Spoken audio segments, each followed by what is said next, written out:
स्वागत है आप सभी का दी वर्ल्ड टुनाइट में। मैं हूं आलोक सिंह और बुलेटिन में सबसे पहले बात खलीफा बगदादी की।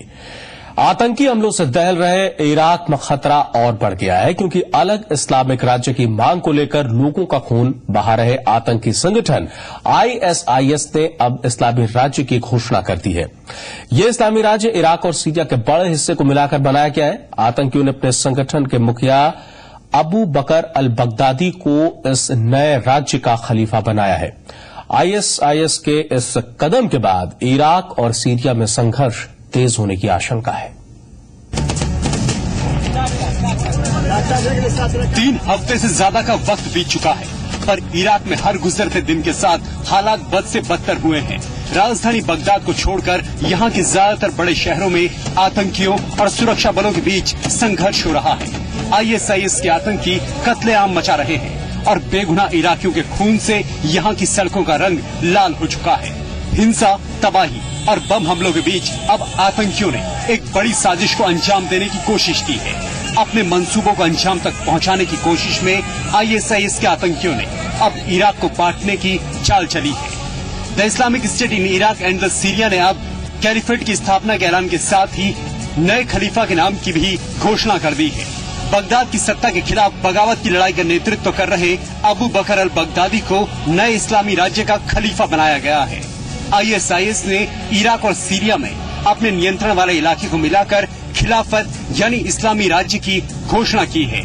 आईएसआईएस का ये इस्लामी राज्य सीरिया के अलेप्पो से लेकर इराक के दियाला तक है। इतना ही नहीं, बगदादी को खलीफा घोषित करके ये मैसेज दिया गया है कि अब बगदादी दुनिया में मुस्लिमों का नेता है।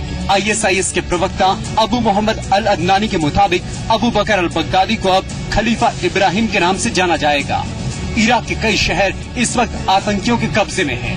हालांकि इराकी सुरक्षा बल आईएसआईएस के हमलावरों को मुंहतोड़ जवाब भी दे रहे हैं। आतंकियों के खिलाफ जारी कार्रवाई में कई और देश भी आगे आए हैं। ईरान और अमेरिका के सैन्य सलाहकार इराक में तैनात हैं, जबकि आतंकियों के खिलाफ ऑपरेशन में रूस के सुखोई और अमेरिकी ड्रोन की भी मदद ली जा रही है। बगदादी के आतंकी अभी बगदाद तक नहीं पहुंच पाए हैं, लेकिन उससे पहले इस्लामी राष्ट्र की घोषणा करके इस संगठन ने पूरी दुनिया की चिंता बढ़ा दी है। ऐसा इसलिए क्योंकि आईएसआईएस को दुनिया के सबसे खूंखार आतंकी संगठन अल कायदा का समर्थन हासिल है, और अगर ये इस्लामिक राष्ट्र सचमुच में दुनिया के नक्शे पर उभरा तो अल कायदा से जुड़े तमाम और संगठनों के लिए अपने नापाक मंसूबों को अंजाम देने का काम आसान हो जाएगा। Yemen, Nigeria, Somalia, Afghanistan, Pakistan, Syria और लेबनान जैसे देशों में आतंकियों के हौसले बुलंद हो जाएंगे और अल शबाब, बोको हरम, अल कायदा इन इस्लामिक मगरेब और तालिबान जैसे आतंकी संगठन शक्तिशाली हो जाएंगे। इसलिए खतरा पूरी दुनिया पर है और अब ज्यादातर देशों की निगाहें लादेन का खात्मा करने वाले अमेरिका पर टिकी हैं, जबकि अमेरिका ने अब तक इराक और सीरिया में जमीनी कार्रवाई से इनकार किया है। अब देखना होगा कि जिस बगदादी को खलीफा घोषित किया जा रहा है, उसे लेकर दुनिया भर में फैले इस्लाम के मानने वाले लोगों का रवैया क्या होता है। क्या बगदादी के समर्थकों के अलावा बाकी मुस्लिम उसे अपना खलीफा मानेंगे? हालांकि आशंका इस बात की ज्यादा है कि इन नए पैदा हुए हालात से तनाव और बढ़ेगा। ब्यूरो रिपोर्ट, जी मीडिया। बगदादी को खलीफा घोषित करने का आखिर क्या मतलब है और किसका उत्तराधिकारी होता है खलीफा? देखिए रिपोर्ट।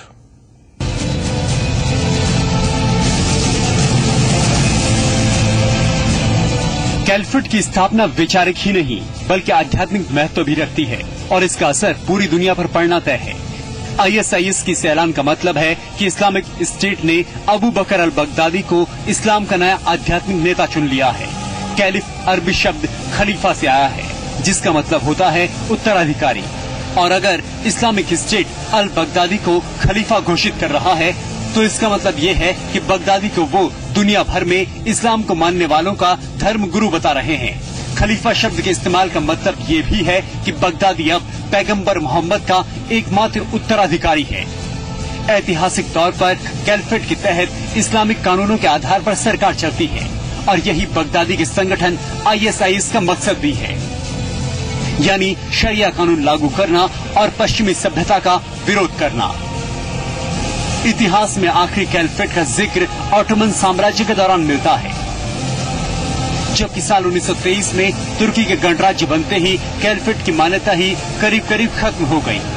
जबकि 20वीं शताब्दी की शुरुआत तक अहमदिया मुस्लिम समुदाय अपने नेता को खलीफा कहा करता था और अब ISIS के प्रमुख अबू बकर अल बगदादी का सपना है कि दुनिया के सब मुस्लिम उसे अपना सबसे बड़ा नेता माने और इसलिए ISIS ने उसे खलीफा भी घोषित कर दिया है। ब्यूरो रिपोर्ट, जी मीडिया। बगदादी बेहद पढ़ा लिखा आतंकी है और उसने डॉक्टरेट की डिग्री भी ले रखी है। आतंक का ये मास्टर माइंड छिप छिप कर वार करने में यकीन रखता है। दुनिया में इसकी तलाश किस कदर हो रही है, इसका अंदाजा आप इसी से लगा सकते हैं कि अब से 4 साल पहले ही अमेरिका ने बगदादी के सिर 60 करोड़ रुपए का इनाम रखा था। लेकिन अमेरिका के लिए सिरदर्द बना बगदादी कभी अमेरिका के कब्जे में था और उसे छोड़ने की गलती अमेरिका को इतनी मुश्किल में डाल देगी, ये दुनिया के सबसे ताकतवर मुल्क ने कभी नहीं सोची।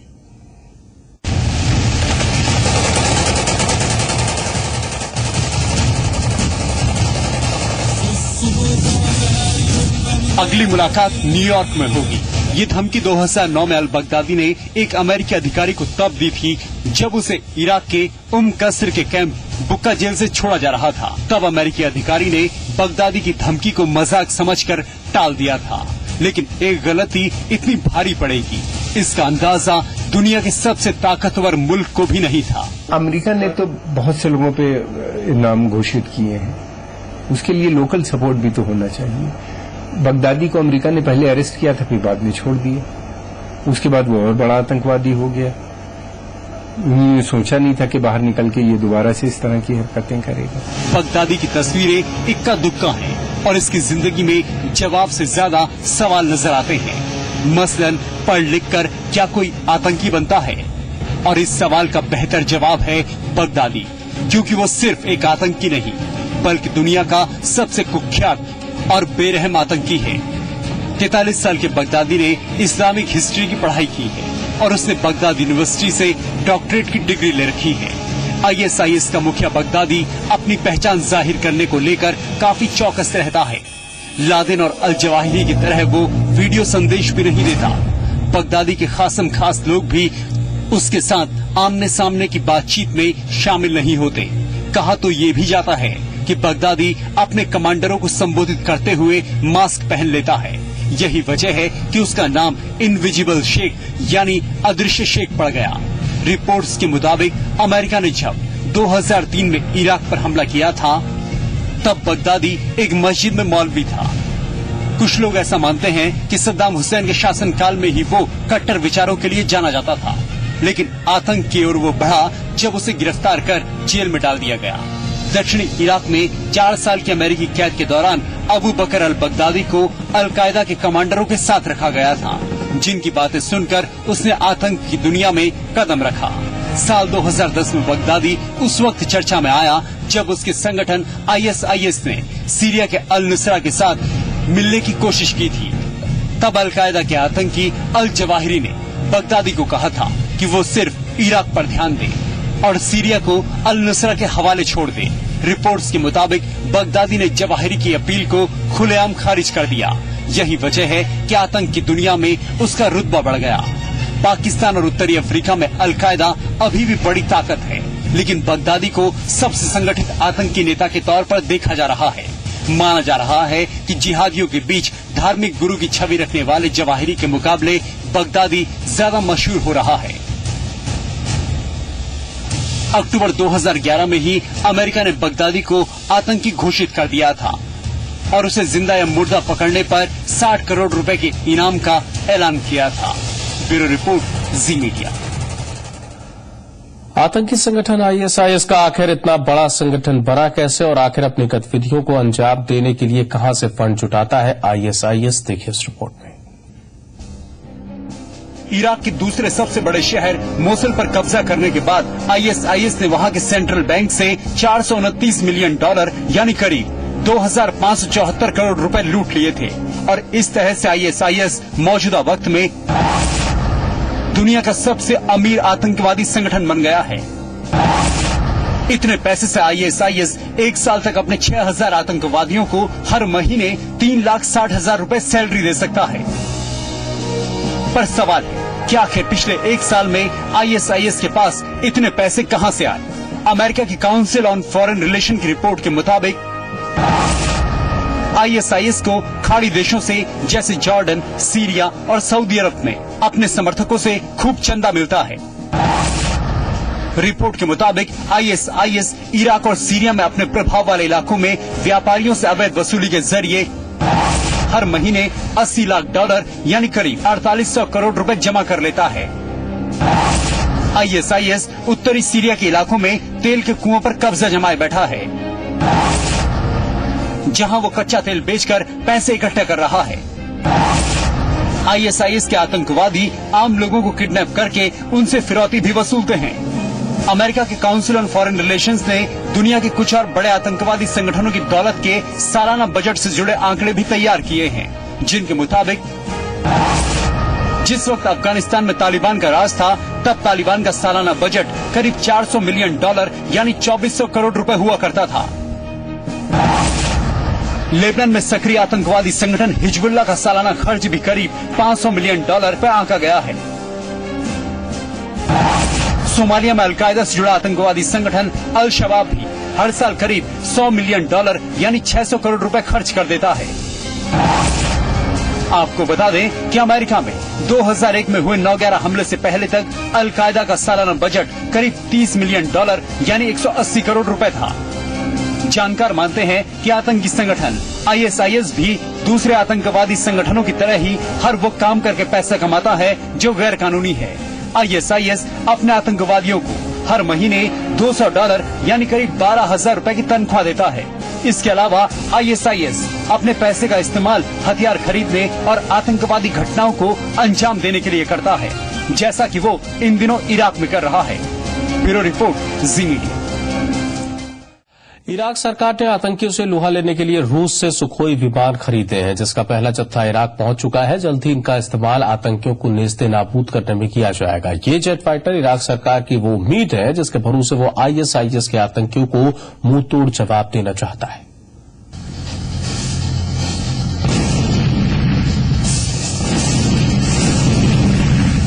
इराकी सेना जो कल तक ISIS के आतंकियों से जूझ रही थी, आज उसकी ताकत वापस लौट चुकी है, क्योंकि उसके पास कुछ ऐसे किलर हथियार आ चुके हैं जो आतंकियों के छक्के छुड़ा देने के लिए काफी हैं। सुखोई ये नाम है उस हथियार का जो 750 किलोमीटर की दूरी तक हमला कर सकता है। 4,400 किलोग्राम के खतरनाक हथियार से लैस ये वो लड़ाकू विमान है जो आतंकवादियों को शराफत का पाठ पढ़ा देगा, जो अबू बकर अल बगदादी की बगावत को नेस्तानाबूद कर देगा। ये तस्वीरें उसी किलर जेट फाइटर की है जिसकी पहली खेप इराक पहुंच चुकी है।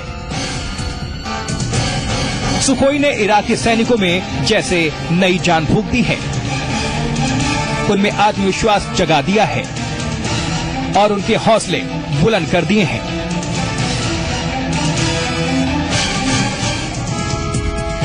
क्योंकि उन्हें पता है कि अब वो दहशतगर्दों को सबक सिखाने में सक्षम हैं। कुछ दिनों पहले तक मौत का खेल खेलने वाले आतंकी अब सुखोई के आगे पानी मांगेंगे और सेना चुन चुनकर उनका खात्मा करेगी। रूसी विमानों का साथ देने के लिए अमेरिकी ड्रोन विमान भी बागदाद के आसमान में मौजूद हैं। अपने सैनिकों, राजनयिकों को बचाने के लिए अमेरिका के ड्रोन तैनात हैं। हालांकि उनकी ताकत अभी आतंकियों के सफाई में इस्तेमाल नहीं होगी। ISIS के आतंकियों ने इराकी जनता के साथ साथ सेना के जवानों के साथ जो सुलूक किया था, अब उसका अंत नजदीक है, क्योंकि नए हथियारों और सुखोई के जरिए सेना हर गुनाह का बदला आतंकवादियों से लेने के लिए तत्पर हो चुकी है। इराक में आतंकवादियों के कब्जे के हर इलाके में सैनिक आतंकियों के पीछे पड़े हैं। जिस दहशत को उन्होंने इतने वक्त से पाला था, उसे तोड़ने के लिए सेना जबरदस्त जवाब दे रही है। सेना इराक के वजूद को बचाने में जुटी है, लेकिन 12 शहर अब भी ऐसे हैं जो ISIS के कब्जे में हैं। मुसल, फलूजा, रमादी जैसे बड़े शहर भी इसमें शामिल हैं, जबकि कई शहरों पर कब्जे के लिए आतंकी खूनी खेल खेल रहे हैं। लेकिन इराकी सेना जिस हिम्मत और जज्बे के साथ आतंकियों की कमर तोड़ने में जुटी हुई है, उससे उम्मीद लगाई जा रही है कि जल्द ही इराक को खुली हवा में सांस लेने का मौका मिलेगा और दहशतगर्द इराक की सीमा से या तो निकल जाएंगे या फिर वहीं ढेर हो जाएंगे। ब्यूरो रिपोर्ट, जी मीडिया। अब आपको सद्दाम हुसैन के शहर तिक्रित लेकर चलते हैं। ये इराक का वो शहर है जहां कल तक आतंकवादी खून की होलियां खेल रहे थे, लेकिन आज वहां आतंकवादियों की लाशें पड़ी हैं। कई आतंकवादी अपनी जान बचाकर भाग खड़े हुए हैं। हमारे पास तिक्रित से जो तस्वीरें आई हैं वो आईएसआईएस की हार की तस्वीरें बयां कर रही हैं।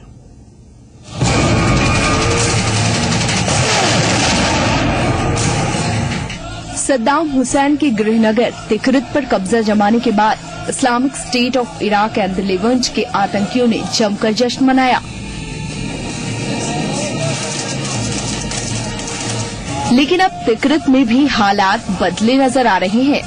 जश्न तो मन रहा है, लेकिन सेना की तरफ से। लाशें बिछी हुई हैं, लेकिन आतंकवादियों की।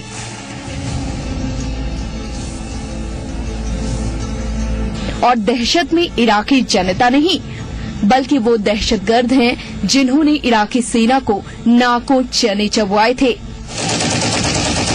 क्योंकि अब मरने की बारी उनकी है। खून खराबे और आतंक को अपना धर्म मान चुके आईएसआईएल के आतंकियों की मौजूदा हालत खस्ता है। तिक्रित में इराकी सेना ने आतंकवादी संगठन के लड़ाकों को न सिर्फ पीछे खदेड़ दिया है, बल्कि उनके 60 लड़ाकों को मार गिराया है, जिनमें कई कमांडर्स भी शामिल हैं। बड़ी मात्रा में हथियार और लड़ाकू विमान के जत्थे के साथ इराकी सेना ने तिक्रित को चारों ओर से घेर लिया। जमीन पर तो गोलियां बारूद चल ही रहे थे, आसमान से भी आतंकियों के अड्डों पर बारूदी बारिश हो रही थी, जिसने उनकी कमर और हौसले दोनों ही तोड़ दिए। फलूजा, मूसल, समारा ये वही इलाके हैं जिन पर कब्जा करने के बाद आतंकी संगठन आईएसआईएल के मंसूबे बुलंद होकर आसमान छू रहे थे, लेकिन अब इराकी सेना के सामने वो धूल चाट रहे हैं। ब्यूरो रिपोर्ट, जी मीडिया। इराक के सबसे बड़े ऑयल रिफाइनरी पर कब्जा हो चुका है और देश में हालात तनावपूर्ण बने हुए हैं। यही वजह है कि इराक में तेल संकट बढ़ गया और लोगों को तेल की लंबी कतारों में लगकर इंतजार करना पड़ रहा है। इराक में जारी संकट का असर अब यहाँ के लोगों की आम जरूरतों पर भी पड़ने लगा है। खाने पीने के सामान की कमी के साथ साथ अब यहाँ तेल संकट भी गहराने लगा है। कई देशों को तेल बेचने वाले इराक के अंदर ही लोगों को तेल के लिए लंबी कतारों पर लगकर इंतजार करना पड़ रहा है। इरबिल शहर में इन दिनों वाहनों की ऐसी ही लंबी लाइन लगती है और 40 डिग्री सेल्सियस तापमान में यहाँ 4 से 5 घंटे खड़े होना पड़ता है। मैं यहाँ 2 घंटे पहले आया था क्योंकि मैं सैनिक हूँ, इसलिए मेरी जगह लाइन में कोई और इंतजार कर रहा था। तेल संकट को देखते हुए स्थानीय प्रशासन ने एक वाहन के लिए 2 दिन में 30 लीटर तेल देने का प्लान बनाया है, लेकिन इससे भी लोगों की परेशानी कम नहीं हो रही। बगैर फ्यूल के मेरी कार रेंग रही है, मैं ड्राइव नहीं कर सकता, इसलिए मैंने बर्तन खरीदा है। मेरे कई दोस्त सैनिक हैं जो लाइनों में इंतजार कर रहे हैं। मुझे आसानी से फ्यूल मिलना चाहिए, लेकिन मैं यहाँ 4 घंटे से इंतजार कर रहा हूँ। सरकार कहाँ है? यहाँ कोई रास्ता नहीं है, हमें ऐसे ही जीना होगा। सरकार को इन समस्याओं को हल करने में हमारी मदद करनी चाहिए। ये सही नहीं है कि मुझ जैसे बुजुर्ग लोग घंटों लाइन में लगकर इंतजार करते रहें। वहीं इरबिल प्रांत के गवर्नर का कहना है कि बैजी रिफाइनरी पर कब्जा होने के बाद सिर्फ 2 रिफाइनरीज मांग को पूरा नहीं कर सकती। सिर्फ हमारी 2 रिफाइनरीज से होने वाले प्रोडक्शन से डिमांड पूरी नहीं की जा सकती। यहाँ तक कि मोसुल से भी लोग अब फ्यूल के लिए इरबिल आ रहे हैं। इराक में अंदरूनी संकट गहराने से हालात बिगड़े हुए हैं, जिस कारण लोगों की मुश्किलें बढ़ रही हैं और अगर हालात जल्द नहीं सुधरे तो स्थिति और खराब हो सकती है। ब्यूरो रिपोर्ट, जी मीडिया। पाकिस्तान के संस्थापक मोहम्मद अली जिन्ना की बहन फातिमा जिन्ना की मौत के 47 साल बाद उन्हें 2,63,774 रुपए का पानी का बिल भेजा गया है। ये बिल कराची के जल और सीवरेज बोर्ड ने भेजा है और नोटिस मिलने के 10 दिन के भीतर भुगतान करने को कहा गया है। साथ ही बिल का भुगतान न करने पर पानी और सीवरेज का कनेक्शन काटने की चेतावनी दी गई है। नोटिस में इस बात का भी जिक्र है कि बिल न चुकाने पर उनकी संपत्ति को जब्त भी किया जा सकता है, साथ ही उनकी गिरफ्तारी भी हो सकती है। नोटिस में बिल भुगतान की आखिरी तारीख 28 मई थी। नोटिस में फातिमा जिन्ना का पता RA 241 कैंट कराची लिखा हुआ है, जो जिन्ना की संपत्ति रही है।